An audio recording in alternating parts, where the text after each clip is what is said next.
Architecture Quotes is a project that came from moving to Denmark, and it just so happened to be that the friends I initially made here were architects. For those, and it looks like a super international room, it can be kind of difficult to crack into a Danish friend group. So a lot of internationals were architects, and I started asking the basic questions, which were, how do you guys get leads? How do you guys get new projects?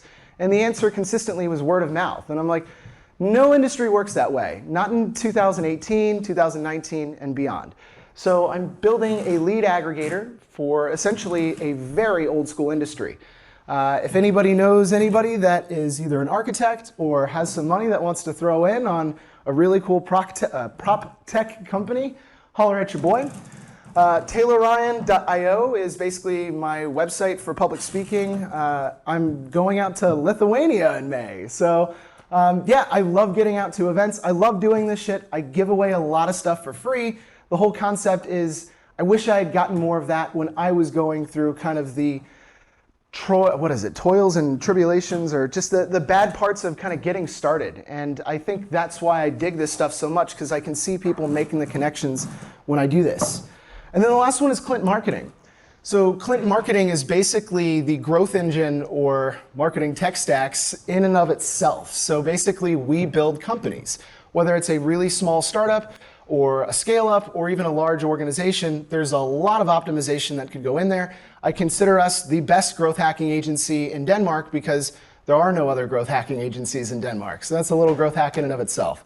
So if you're looking for anything in the way of growth services and you want to scale quickly, please come see me. And there's plenty of other people in the room that are a part of Clint Marketing as well. Hands up if you're a part of Clint Marketing, Architecture Quote. There we go. Cool. So yeah, love working with people as well. So if you're looking for an awesome internship, please come see me. Fun fact, I was on a reality television show. It wasn't a dating show. It was about me moving to Denmark on the Home and Garden channel, so a very different demographic in general. One of the fascinating things that I think I really understood after being a part of this whole situation was they can cut anything they want to in order to make you look brilliant or stupid. And so all of the music they play behind me is like super dopey sounding music, and I'm like, what? That wasn't playing when I was making my decision. So yeah, it's just one of those interesting things that I find fascinating. So my goal for today is to provide value. I'm gonna move lightning fast throughout all this stuff. So if you want the slides, connect with me and message me on LinkedIn. I accept connections from everybody. The only caveat is I won't be giving slides to anybody that is technically a competitor of Architecture Quote or Clint Marketing. So if you work in an agency, I'm really sorry, but I can't hook you up because we're fucking fighting against each other for contracts. That being said, feel free to raise your hand and ask questions throughout. Just don't be that guy. That guy is basically the guy that's every 2 seconds doing this. I'll point you out and be like, stop being that guy. Why are we here? I always want to get a good feel for the room. So how many people in this room are in startups? Most of the room. Cool. How many people are marketers by title? Like they're something in the way of a marketer. How many people are not marketers then? Awesome. Okay, cool. All right, good. It's a really nice mix. To break down what I define as growth hacking, I tend to use the same metaphor, and maybe I'll mix it up one day. I define growth hacking as doing the work. The reason that I've gotten pretty good at what I do, and Jonathan as well, is because we've gotten our hands dirty and we've tried 1,000 different things. You don't get to see all the things that didn't work. We obviously want to point out the stuff that does. So I always use the metaphor of, let's say your car breaks down and you have to bring it to the shop. And there's 2 mechanics on duty. The first mechanic has read every book about fixing cars for the last 5 years, but has never actually fixed an automobile. The other mechanic has dirt underneath their fingernails and has fixed every component within your vehicle. I want the second guy to fix my car because he's done the work. The reality is we have to be practitioners. We have to execute on this stuff, and it's so important for everybody to get a feel for what tools work by doing the actual work. One of the hardest parts that I often hear from people that are really early on, maybe even still in school, is this all seems like a crazy amount of information. How do I even begin? How do I catch up? And the reality is you have to just understand one element to start applying it to all the other elements. If you understand how to write good content, you can start working within the space of, that's going to be fun. You can start working within the space of SEO. So getting more technical with your writing. Once you understand SEO, you can start applying some of that to SEM and so on. The concept is quite simple. Everything really boils down to systems. If you understand one system really well, it applies to all the others. So get good at one area and you'd be surprised how far it goes. So I like to give a nice overview of kind of where things are going and what stuff looks like. I love this stock image because it's like the most stoned chef ever looking at cake. I used this over at Tech Festival when I was talking about AI within marketing. So in 2011, somebody built a nice little infographic that shows kind of the different tools that were available and the different areas of marketing that you could apply tools. And again, I'm going to go through a lot of tools, but follow me as I kind of show you what this looks like. In 2014, there were obviously considerably more MarTech or marketing tech tools. This is what it looks like in 2019. And I'm expecting the 2020 to be even bigger. The reality is everything is turning into schisms or breakoffs into new and interesting tools. There's over 7,040 tools at your disposal. So the reality is it's like being a really great chef. If you're watching a master chef on TV and they cook up something that looks amazing, we all have the same ingredients in our refrigerators, in our cabinets, but the reality is maybe we just haven't taken the time to mix different things together and try stuff out. Instead of using flour, use gluten-free flour. Instead of sugar, it's stevia. Instead of intercom, it's user.com. Figure out which tools you can afford, figure out where and how to plug them in, and test everything. So I want to rapidly go through a ton of stuff within the marketing funnel, just so everybody has an idea of what I'm trying to cover today. I know I'm not going to get there, but I have 134 slides. So, so I'm going to try to get through about 60. And again, you get these if you connect with me on the old LinkedIn, and yeah, you don't work for an agency. Sorry.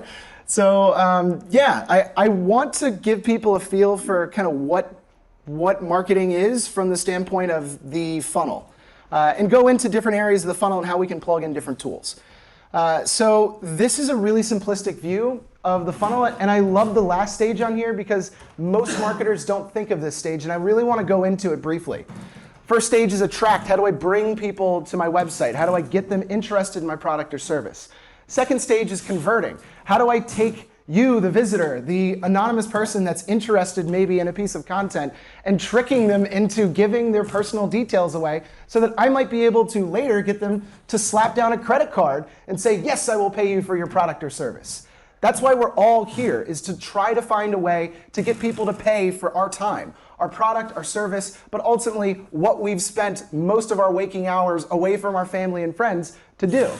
The last stage is interesting. It's delight. And I love talking about this because nobody does it well, and it's because we get busy with the day-to-day. So I'm sure this is similar to you guys, but I used to be a customer of AT&T. I was a customer of theirs for going on 8 years. How many people have been with the same cell phone provider for more than 10 years? Okay, 5 years-ish, yeah? So it's the most infuriating thing because right around Christmas time, you see these amazing deals that come out where it's like a third of what you're paying for the rest of the contract if you start a new contract now. And it's like, yeah, but I've been with you guys for more than 10 years. What about me? I'm one of your best customers. I've never missed a bill. And it's like, fuck you, we already got your money.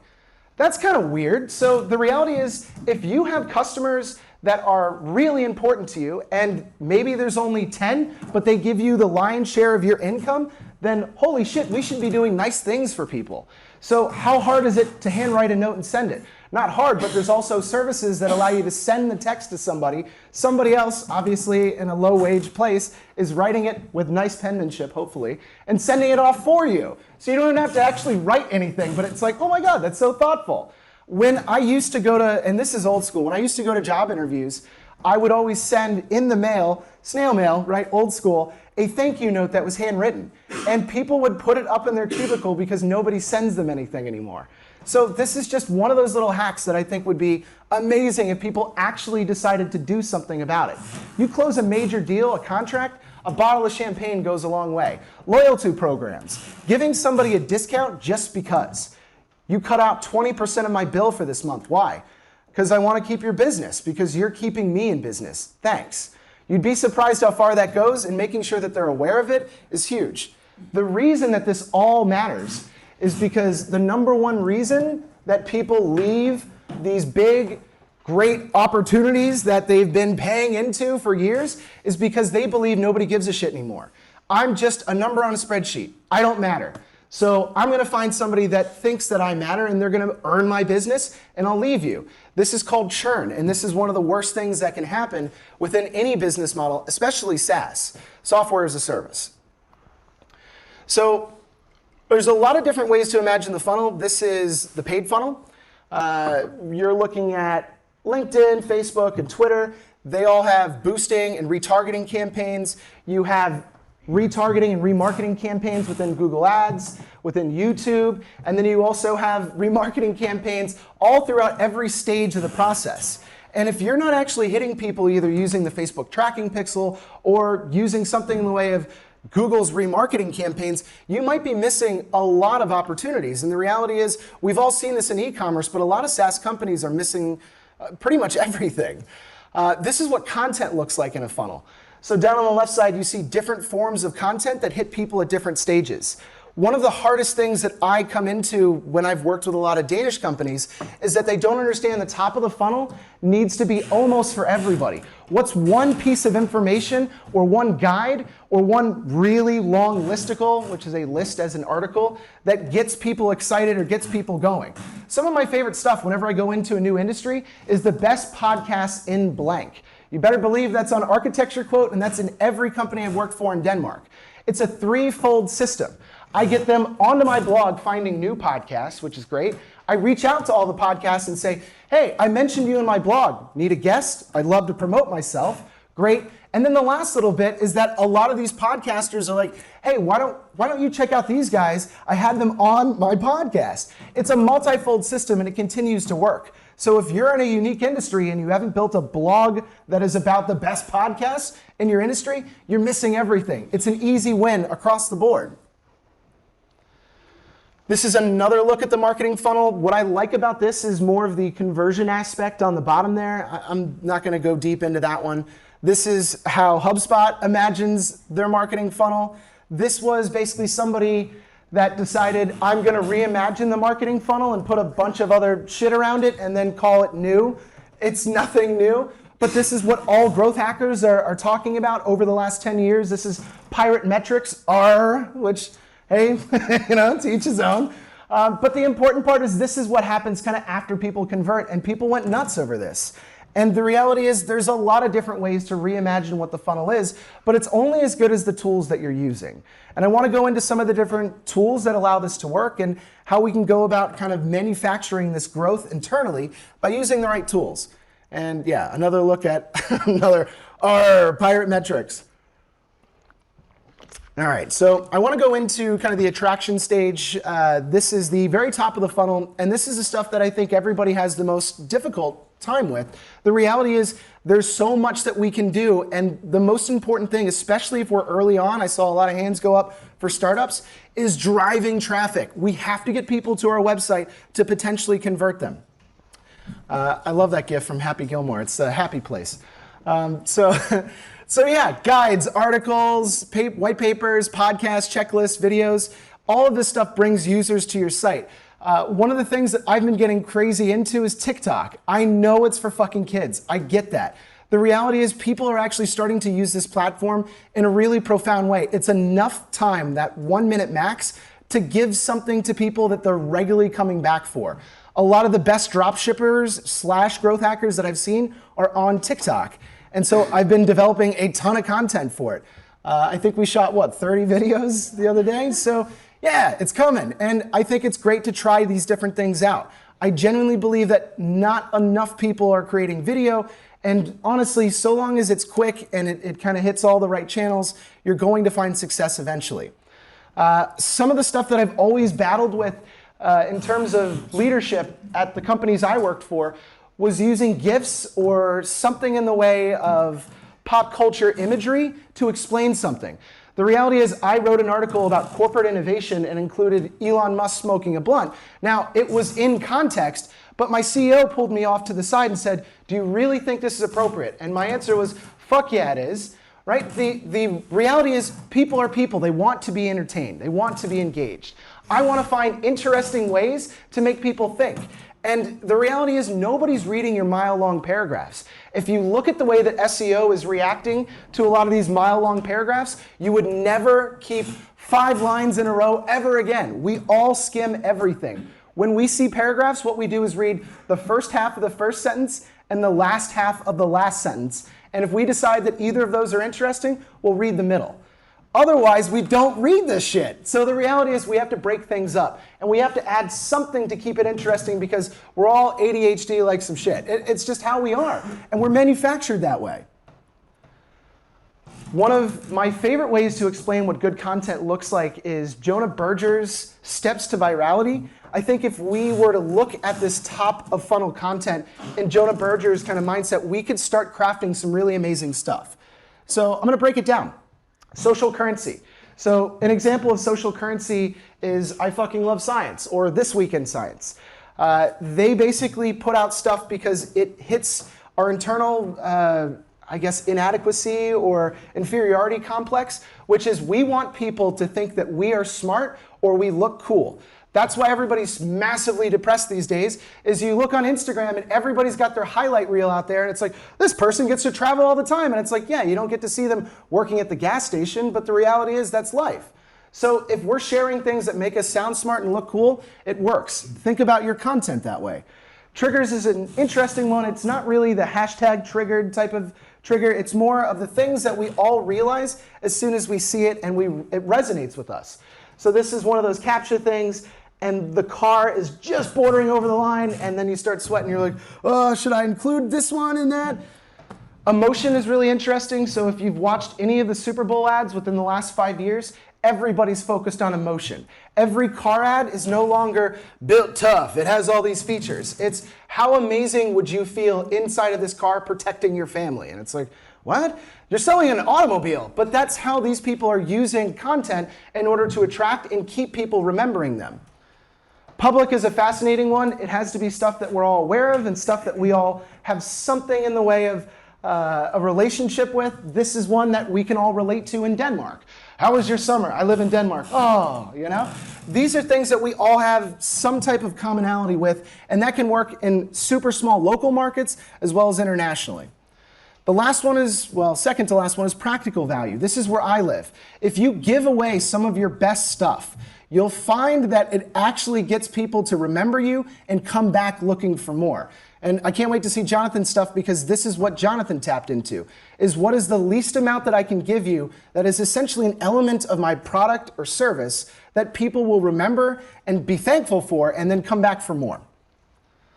Last little bit is stories. We are manufactured to remember narratives. So if you ever look at the way that card counters remember an entire deck of cards, the reality is they build a story, a narrative of them walking through a familiar space and giving certain names to certain numbers because we remember stories. So if you build something that's a story, people remember it. I love this one about Yahoo because they're a bunch of dipshits.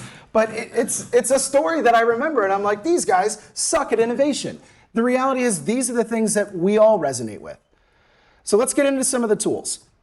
So in terms of interest and consideration, there's a lot of different ways to do this. Some of my favorite stuff is doing a lot of the outbound hacks with emails. I'm going to go into some of that very quickly in the next few slides. But it's this 8 to 20 impressions before somebody makes a buying decision that people miss out on. You're not going to get everybody to immediately drop everything and sign up and sign a contract the first time they hear about you. This is imperative for people to understand because we're not hitting people that are really under this, hey, I'm almost there. I just need somebody to kind of tip me over the edge and buy from you.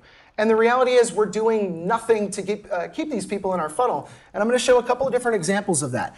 But this is different ways in which people are hitting all the right channels in order to convert people in the long run.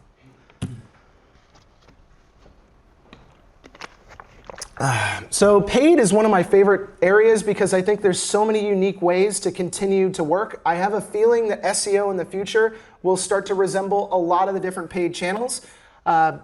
These are a few different ads on LinkedIn, and the reality is custom audiences is probably one of the cheapest ways to convert people overall, and there's a ton of different ways that we can tie in custom audiences to a lot of the conversion funnels that we're already building. It's just taking the time to export every email that's signed up on one platform and making sure that they're inside of these custom audiences within LinkedIn or Facebook.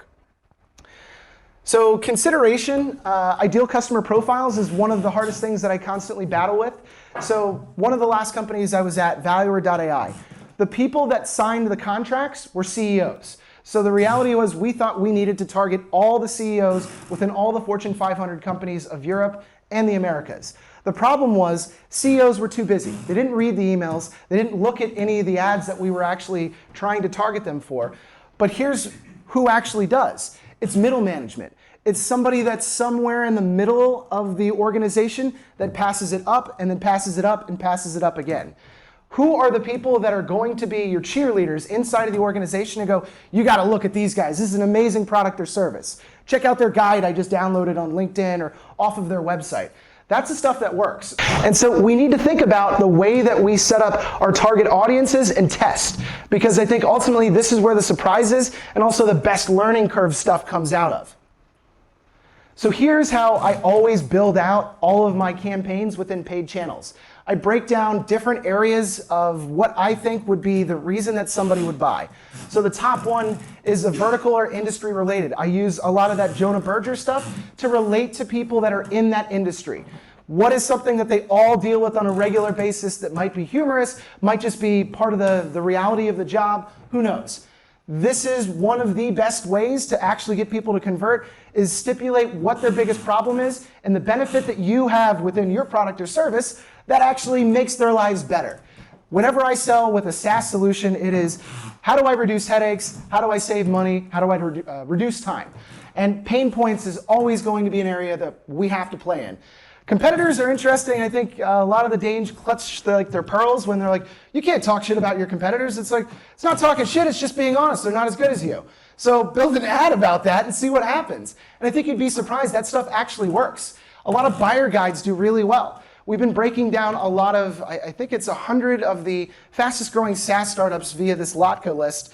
And it's fascinating to see some of the best content that's come out are buyer guides. How do I buy blank product or blank service? And they list their competitors, but of course, they're putting a spotlight on themselves saying why they're better than everybody else. And building an ad that way with certain types of messaging and testing it, holy shit, you got something. Last little bit is technology-based, and I think if you have something that's proprietary, unique, a service that you can't find anywhere else, shout it from the rooftops, but explain what the benefits are and what they get out of using your product or service, not necessarily just the features.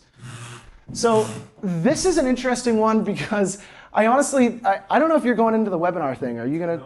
Okay, cool. So I've seen a couple of recent guides that are really fascinating, and Jonathan had kind of brought this up the other day. I see a lot of players that are doing this. The concept is find people that offer complementary services and say, look, I'm organizing a webinar. I do hourly worker software, and you sell point of transaction or POSIs. We should do a webinar together for our industry. You share this to all of your potential customers and everybody in your emailing list. I'll do the same, and we'll see what happens. What ends up working out is you get a lot of crossbreeding of people that are like, I already have something that supplements what they're selling, but these guys I haven't seen before. Let me do that. There's no problem with giving away a big portion of your email list to a non-competitor, or at least doing the outbound to say, hey, we're sharing time right now. This is one of the fastest ways that a lot of companies are utilizing webinars to scale. And by the way, 23 right down the road, they give 30 days for free to do a webinar, which means you can do your first one without any fee. And it's $200 a month, but if your product or service is bringing in more than $200 a month, then it's worth it. I'm not going to go into all the other stuff on that. Decision and action.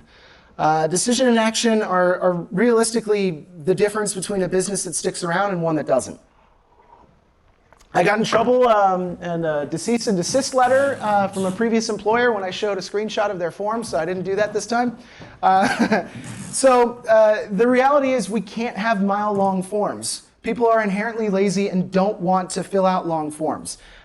There's a million different things that I'd like to go into this, but the reality is I don't have time, and I'm going to hit this later. But this is basically an A/B test that really shows that if you have 3 or fewer fields, you don't necessarily need everybody's information. There are amazing statistics out there that show there's an 80% abandonment rate for SaaS platforms that ask for your credit card up front before a trial even starts. Stop doing that if you do that within your business model. It's crazy. This is where I've been able to generate a ton of potential buyers, is using downloadable content. Every one of my best articles has become a piece of downloadable content because I've already written the thing. So why not just ask people if they want to download the same thing? They could literally click one click away and find. This actually works really well. It grows lists.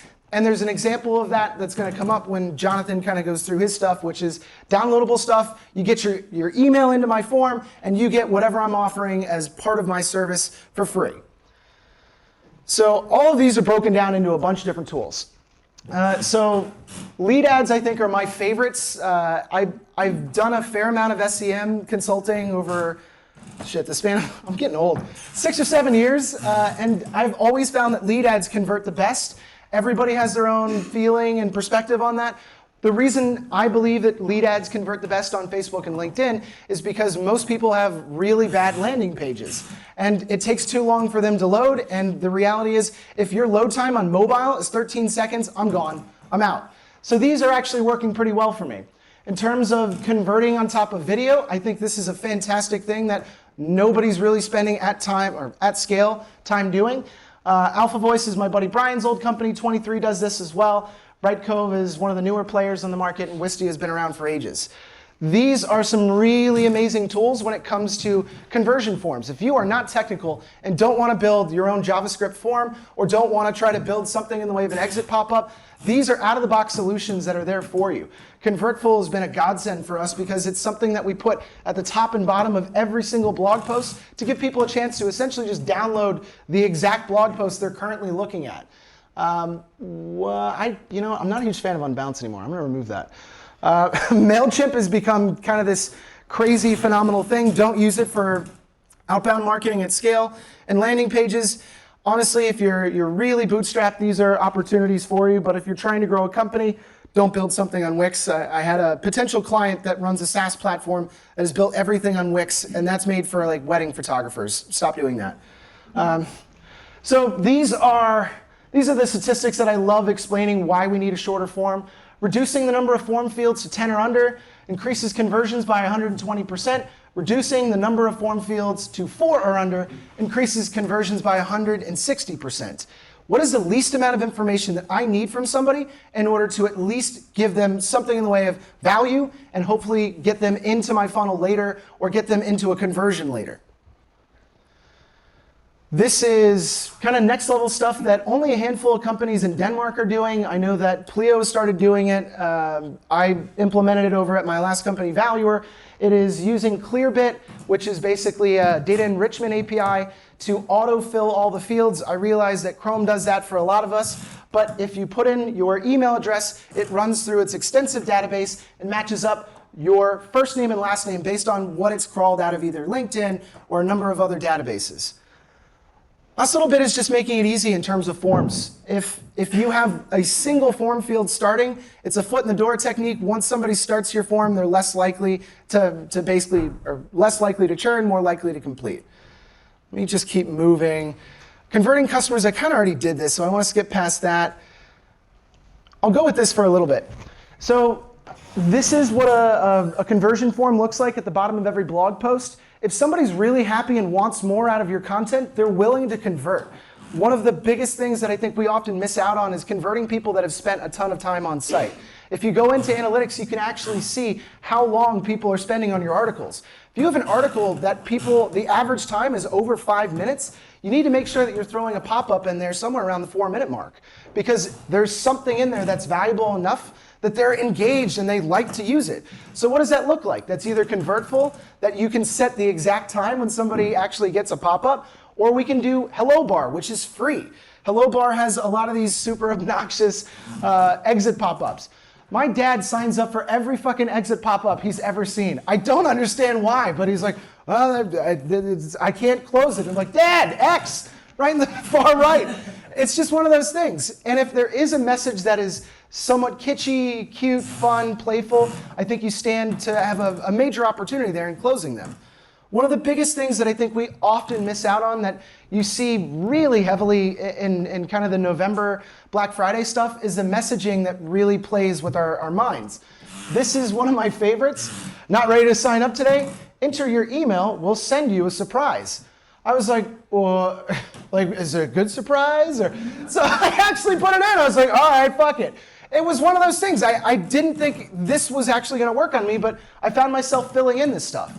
We all could try this, but the reality is not many people in the room are doing it. Why? I think it just looks like work. But if you can show that you're converting one out of every 100 visitors, I think you stand to make a significant impact on the potential conversions your platform makes. Push notifications are always fascinating. Yes? Sorry, just on the whole pop-ups theme, that it might be really cultural. Like, for example, here in Denmark, there's a culture of not wanting to, bother people too much or push something too much on them. At my last company, we were like, yeah, we could do a pop-up. Nah, people would hate that. And then, then we didn't go for it simply because it was in our minds that the culture of the people we were talking to wasn't. Sure, and I definitely agree with that. There's intercultural differences. I remember one of the first big outbound campaigns, we hit probably 20,000 people when I was over at Actimo, and we had 2 people that responded really viciously. It's like, fuck you, you can't spam me, this is illegal. And this is pre-GDPR, and it's like, yes I can, fuck yourself, and I realize I'm doing this weird interaction, internet fight, but the reality is we got 4 deals out of that. Sometimes the salesman comes a knocking, and sometimes you open the door. So whether or not it doesn't feel right or it does, prove it with numbers. So if you test this out for 30 days and you have 1 new deal out of it, that's 1 more deal than you had in the past. Do you feel like you've hurt people? Do you feel like you've made people angry with you? Like, I'm never going back to this website again. It's like, you weren't coming back anyways. I have 1 chance to close you, 1 chance to be able to get at you again, because unless I build another piece of amazing content and happen to do maybe a retargeting campaign, you're never gonna see him again. Might as well ask, pop the question, maybe she'll go home with you. You never know. So push notifications are these really interesting things. We've all seen them. I think everybody has their own way of doing it. One of my favorite ones that I found here is push notification with a little modification on the side, which is be the first to get free tools and webinars from Alex Jarvis at 50 Folds. And it's I'm in or free sucks, which is I don't like myself, okay. This type of stuff actually works. The only problem with doing these is that they have a really high unsubscribe rate. But they do pop up on desktop notifications, and I think they're fascinating. They work really well. I've already gone into converting inside of videos, and I think this is great for anybody that's building mile-long ClickFunnels type landing pages. And for those that aren't, you're missing a lot of opportunities. How am I doing on time, by the way? I got 20 minutes. Cool. Segmentation is kind of the future of where I think a lot of marketers in terms of inbound are missing everything. How do we break out different types of customers based on the piece of content or based on the landing page that they converted on? If I know that somebody's really interested in solving this particular pain point, I shouldn't necessarily be sending them messaging that's completely unrelated. And we can break this out. We can figure out, using Google Tag Manager, exactly which individual page and individual form, whether it's the top, the bottom, or the middle, or maybe even a pop-up, where did they actually convert? Knowing that, I can understand they converted because hopefully this page was messaging about blank. If I continue to send them information about blank, then there's a pretty good chance they might end up converting in the future. Segment is one of the most interesting tools. It passes along all the user data. There's some really fascinating shit that's coming out within Google that's basically said they're killing all third-party cookie tools. They announced this a couple of weeks ago, which means every third-party advertising platform, whether it's AdRoll or Lead Bolt, like all of these are going to go away because Google wants to hold all of their data. So the reality is we need to make sure that we understand where people are going on our site. If I know that somebody has stopped by the pricing page twice, they're not just there because they're bored, they want to know how much your product is because they're thinking about buying it. So I need to be super upfront with the people that I know have actually stopped by my pricing page to say, hey, I got a real good deal for you, because they're ready, they're more primed. And this is the psychology that kind of goes into lead scoring, and I'll go into that next. So lead scoring is understanding more or less kind of what makes somebody a perfect potential customer. Infer is kind of the oldest player on the block, and it allows you to automate all your lead scoring. It's not the cheapest thing in the world, but you know, it's interesting. I was out here at an event a month ago, and somebody from Saxo Bank was explaining that they had built a, I hate when people use the word AI because AI isn't real. Like, there's no like robot that's all like smart. It's machine learning. So they built a machine learning platform using 6 full-time workers over the span of a year to basically do what Infer does. It's like, do you think that that was worth the amount of money to just build something that already exists? And the reality is no. So Infer is a great tool, but if you want to manually do some of this stuff and be able to actually convert people, use ActiveCampaign. It allows you to select what types of attributes you're able to score people by. So these are all the different products that I've touched very briefly, some of them, that allow me to do lead scoring, whether it's automatically or potentially actually setting the critical elements within somebody's funnel. So ActiveCampaign is about $50 a month, really great tool. In terms of enriching data on top of what you get, so if somebody converts, I can plug in their email and know exactly where their home address is. I can find out where their company is located, their phone number, if they have any children maybe, I don't know. I don't know why I would want that information, but these are really great data enrichment tools that allow you to continue to enrich data already in your CRM. And this is one of the most important things to note is, yeah, people are cold, but unfortunately, we still are in this business where it's a people-to-people kind of thing. If I can warm up a lead enough to give enough information to a salesperson to say, hey, look, this is a super hot lead. They went to the pricing page. They've been back twice. You need to call them right now. Salespeople get super jazzed up as opposed to a name on a spreadsheet with no other information. So really, really powerful stuff there if used correctly. And of course, HubSpot and Pardot, Salesforce have basically been doing this for years. CRM integrations are the difference between a business that will scale and one that just is never going to get off the ground. If you're still using spreadsheets or Trello to track all of your leads throughout a funnel, you're missing the whole game. The reality is we have to build out something that we can look from a 30,000-foot view and then understand what is the next potential contract and how do I close this person within this week. These are really great tools to make that happen. Again, ActiveCampaign is a great tool. I use Pipedrive a lot just because it's cheap. And Pipedrive integrates with everything. It's a great little tool, and I would say check it out if you got time. I want to show a really brief hack because I find it absolutely fascinating. And this is kind of a metaphor, the image that I've thrown up here. So these are a bunch of 8-year-olds that are set up for a race. Somebody has a rich dad, obviously, or mom. So like aerodynamic helmets, racing attire, and probably a bike that's worth more than my apartment. And then you have a bunch of other kids that are standard 8-year-olds that are in a race. I feel like when we're startups and we're small, we're racing against the biggest players out there. And so we can't afford the HubSpot for $20,000 a year or Marketo or Eloqua. And these are our other alternative options. You do have to spend some money in order to actually use tools that will make your life a million times easier and remove all of this manual effort. You have to integrate with some of these tools. And these are the fun tools that allow me to kind of get sneaky. So Albacross, Lead Forensics, and Lead Feeder allow me to determine what company, based on the IP address, has come to my website. So if I'm selling enterprise solutions, this is for me. Which one do you prefer out of those? Albacross is baller. So I used to pull up Albacross on a regular basis because they had me when I converted in their funnel before, so they had my phone number. So within 30 seconds of being back on their website, I would get a phone call. Hey, this is so-and-so from Albacross. It's like, the fuck? And it was the weirdest thing, but they caught me at the exact right moment. It's like, I saw you stopped by our website. It's like, what's going on? But it works. Like, when else would you call somebody than right when they're on the website? It makes sense. And of course, there are some people that get super weirded out by that. The way that I've worked around that was using Lead Feeder because it's cheaper. So Lead Feeder does the same thing. It identifies the company address based off of the IP, and then based off of knowing that a company exists there, I can find a contact name and then email them immediately.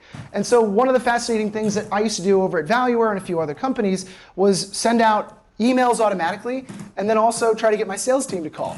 And the call would go something like this. Hey, we have this internal tracking software. It's only for our clients. It's a really weird thing happened. Were you recently on our website? It's this crazy thing. You guys just came up. We should talk about it. Were you guys interested in our platform?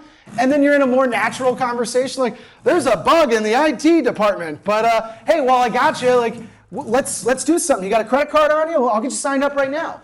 These things work, and the reality is there's a lot of cool things that you can do. If you're mixing in Zapier with Lead Feeder, Albacross already does this on its own. Lead Forensics is right around the corner with kind of the same type of integrations. The reality is you could actually integrate with one of the outbound tools below and automatically send out these emails without any problem whatsoever to be able to make sure that everybody that comes to your website that you've identified via IP address is getting something in the way of an email saying, come back, I saw that you were here. We should talk. And if you want to get even more like crazy on it, I'm going to go past the GDPR. This is GDPR compliant, by the way. You want to get more crazy on it, there's great little tools like Just Call that would allow you to identify the phone number. And using Zapier, you could have a call center that's basically primed and ready and calling every visitor within the first 30 seconds of being on the website. This works without them ever having to fill in a form. Kind of weird, but depends on your morals, and if they're as flexible as mine, then play ball. Cool, so I'll skip past some of this stuff. Pricing psychology is just my jam. I graduated with a degree in psychology. I never thought I'd be working in marketing, and I'm actually really thankful that I did a lot of the stuff in psychology because it plays everywhere within UX and honestly growth hacking.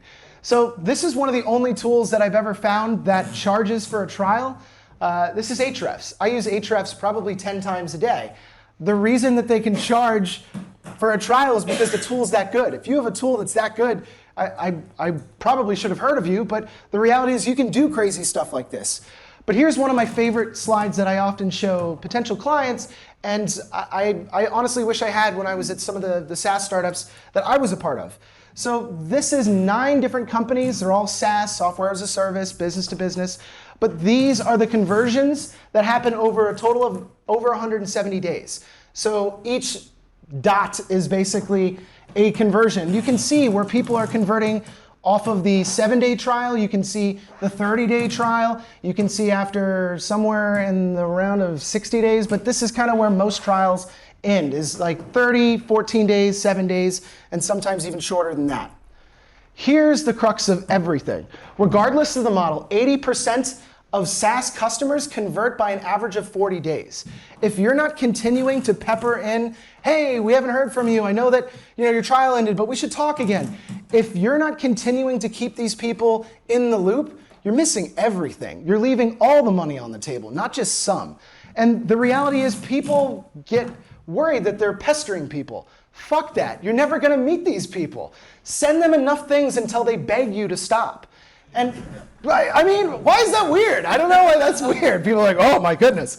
It's just what is. People get a little uppity. So what I did was send them an email after 60 days saying, you're being removed from our platform and deleted from our service. People are like, whoa, whoa, whoa, hold on. I'm still thinking about this. Like, dude, you haven't been in since the 3rd day.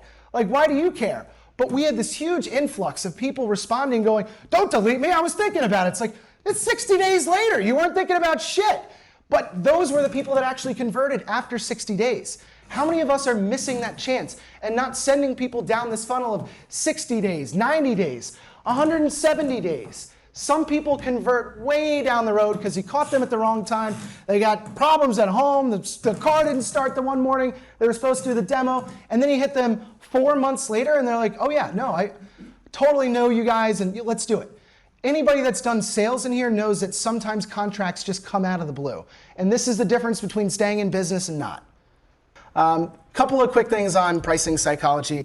I was actually having beers the other day with a buddy of mine who was explaining to me how frustrated he was after buying a nice coat in Germany and it was marked down from a much higher price down to what is essentially the same price as what it is here in Denmark.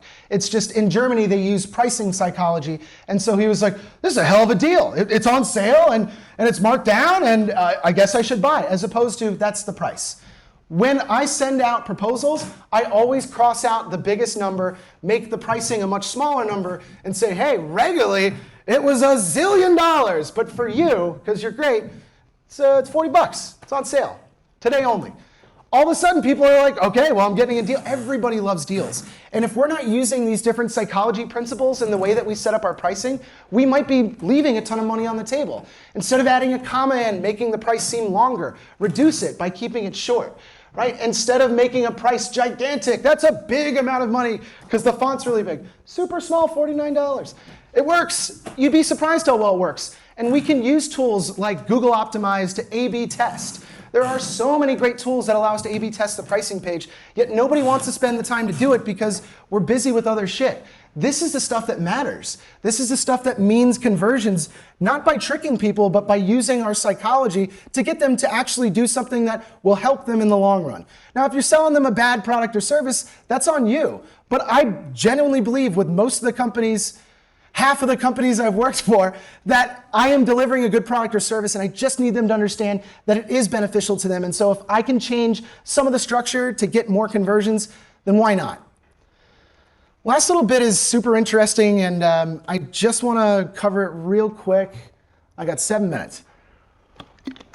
So mapping the user journey is a lot like being one of those movie detectives that's trying to find the serial killer and understanding the different ways in which people are entering your website, going into the platform, and then bailing. How do I cut those off? How do I find better ways to keep people shorter amounts of clicks, shorter amounts of information in order to continue to get them to click in and convert? These are really great tools for imagining your funnel.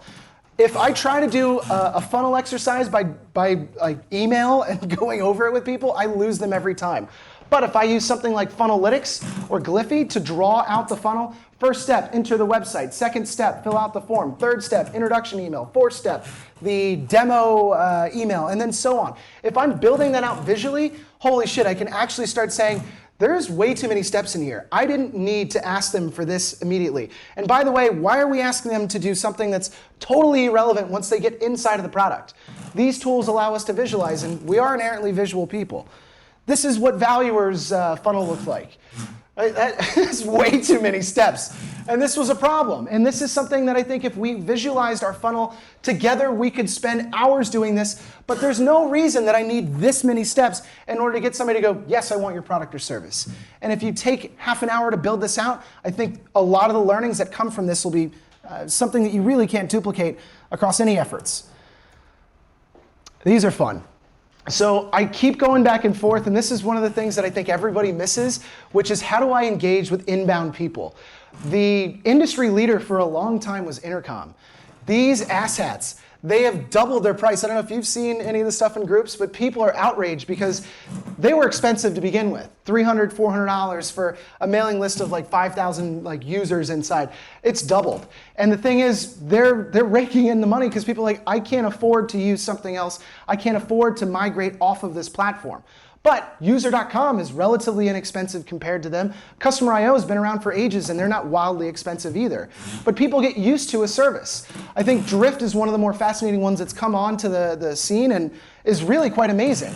So when somebody converts, I want to make sure that I'm giving them a great experience. I want to make sure that I'm continuing to hit them throughout that 170 days of their trial. I want to make sure that I'm separating them out by different segments. So the person that converted on this page is getting completely unique content that's tailored and personalized to them versus just, hey, here's the general 3 emails and fuck them if they leave. That's crazy, and we should be spending time on this because people have already converted. We spend so much time on content, but the reality is the people that are like, yeah, take my money, come on, I'm right here. We're not even focused on them, and these are the tools that everybody should be using, but nobody is because, I don't know, it's not the sexy part of marketing. I don't fully understand it. Some of the really nice tools that I've been using for ages, Streak. You use Streak as well, right? Yeah. So Streak is a great little tool that allows you to see if somebody's viewed your email. Really quite simple. So I know that if somebody has forwarded my email over to a different department and it has 30 views, I'm like, oh, okay, so somebody's actually kind of serious about talking with me. Or if I've sent my proposal over to somebody and they're not responding, it's like, I know you fucking read it. Like, what's up, man? Like, what's going on? I know that you read my email. So it's a great little extension on Chrome. It works with Gmail, really nice tool, and it's free. Calendly is a great way to remove kind of the back and forth of, hey, can we talk on Tuesday or whatever.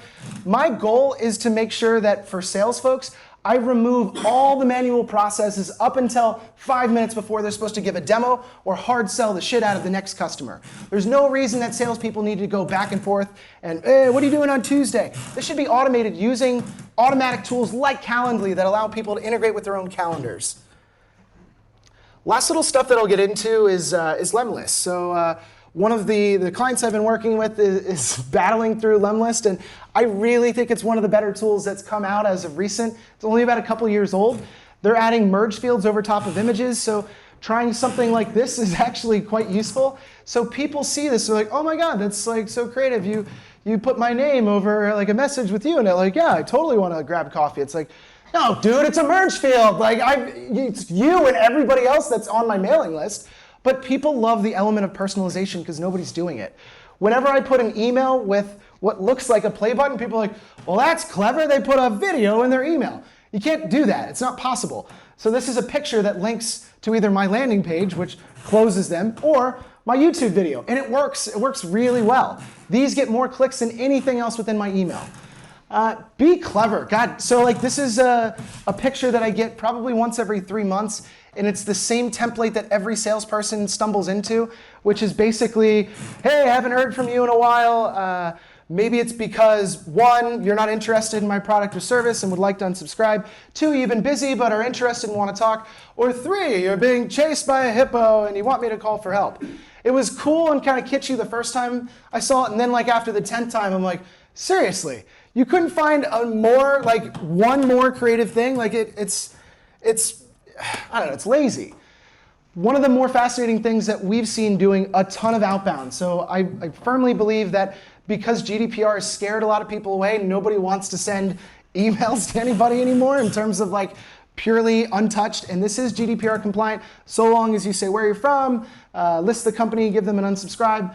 But I put tons of links inside of the signature. The reason for that is people click signatures. They click all the links in signatures. So most of the clicks that I get are not because they're checking out the article. They're like, who is this guy? Who is this guy that's checking me out? So, okay, cool. Connect with me on LinkedIn. Check out my company. That's fine. And by the way, if they come to my website, I have them in my Facebook tracking pixel and LinkedIn tracking pixel. So now they're going to get shit from me no matter what happens. One of the more clever ones that I absolutely love is this one. Add this to the end of every link for your YouTube channel. Question mark, sub, underscore, confirmation equals 1. This basically prompts the user to automatically subscribe as soon as they go to your YouTube channel. Which, it's like, gotcha, bitch. You know, like you didn't know you were subscribed, but you are now. It works really well. And it's one of those things, if you're trying to grow, a lot of folks that follow you on YouTube, that's a great way to do it. These are a lot of free tools and freemium tools for building some really awesome signatures and that type of thing. I think I'm running out of time, and I want to make sure that Jonathan gets a chance, and I'm able to take questions as well. Let's do this. I'll do questions, and then we jump into yours. Does anybody have any questions? I know I went super fast, but I wanted to get a lot of the stuff out there. Any questions? What is your approach to creating content, maybe in a more data-driven way? My approach to creating content. Well, there's multiple. Damn, I guess they hated your question. Like fuck that. So I have multiple. My favorite is using Backlinko's skyscraper technique. So I find the best piece of content that all of my competitors have created and then try to make a better version of it. So the 20 best tools for, I don't know, email signatures. I write 25 growth hacking tools that will change your life for email signatures. I'd have to shorten it, but yeah. So the concept is I want to take all of the publishers that are within my ecosystem that are related to my niche, find out what the best pieces of content are in there, make better versions of them. I tend to work with a lot of listicles because listicles are easy to write. It doesn't take a lot of extra effort. And people like combinations and aggregations of things. So, the best podcast in your niche, you have 50 podcasts in there. It took you maybe 5-6 hours to look up everything. And the ridiculousness of that actually working is crazy, and it works across every industry. So yeah, I don't know. I could spend 3 hours on content, but I hope that answers your question. Anybody else? Yep. You were talking a lot about testing out tools. What kind of process do you use for testing these specific ones? Do you set up like a sandbox for I wish. testing scenario kind of thing? Yeah, so it's a fair question. I think it really depends on the type of tool, because in order to set up, let's say, like Segment, like there's a lot of time that goes into integrating everything to know whether or not it works. I've been lucky enough where I've gotten fired 4 times in this town, so I just get to try new tools at every new project where I'm like, all right, fuck it, those guys don't want me. I've always wanted to test this one out, so let's do this. I try to push myself to get out of my comfort zone of knowing, yes, MailChimp is probably the easiest setup tool for any type of automation for emails, but the reality is it's very clunky. Most emails actually end up in your spam folder if you're doing anything in the way of outbound. It's not my favorite tool, but most people gravitate towards that because it's how everybody started doing email campaigns. So yeah, in a perfect world, of course, I would have a dev server and test everything out. The reality is most people are constrained with only a limited amount of time to do stuff. And I always try to get myself out of my comfort zone. So if I've only worked with Lemlist for the last year and I have a new project coming up, cool, we're doing Snovio or Woodpecker this time for outbound. Or if I'm doing user testing, I've always used Hotjar, so now I want to use Inspectlet because I haven't used this one before and I want to see if it's better. The reality is I think people are expecting like immediate fireworks or explosion. It's like Eureka, and there's no real Eureka moments, and that sucks because like you're looking for validation. Sometimes that Eureka moment comes over 3 months where you're like, okay, so we've seen a 30% bump over the last 3 months in conversions on the website and a 10% bump in sales. Something's working. But you can't see that in the first week. And so a lot of people go, bah, didn't work. So you have to give it time. It's a really long answer to a short question, but yeah. Free trials. Keep going with it. And by the way, for those that, I don't know why I'm promoting Pipedrive, but I got Pipedrive to basically hook me up for 90 days for free. Every time that I go into a company, I see they have a coupon code. That means there's definitely coupons out there. So Google search coupon code and company name, and then when your thing is about to expire, you know what? I didn't really get a chance to look at it, and it's like you did a bunch of work on there. Yeah, but I wasn't really looking at it. Can I get another 30 days? You reset the trial, and then I'll think about it. And then you've already saved yourself $100, $60, whatever. Works every time. So I mean, what are you not going to reset it? Be like, bah, I don't want to use you now. So it's a great way to be able to extend those trials. Cool. I think I'll turn it over to Jonathan. Thanks, everybody, and hopefully that was valuable.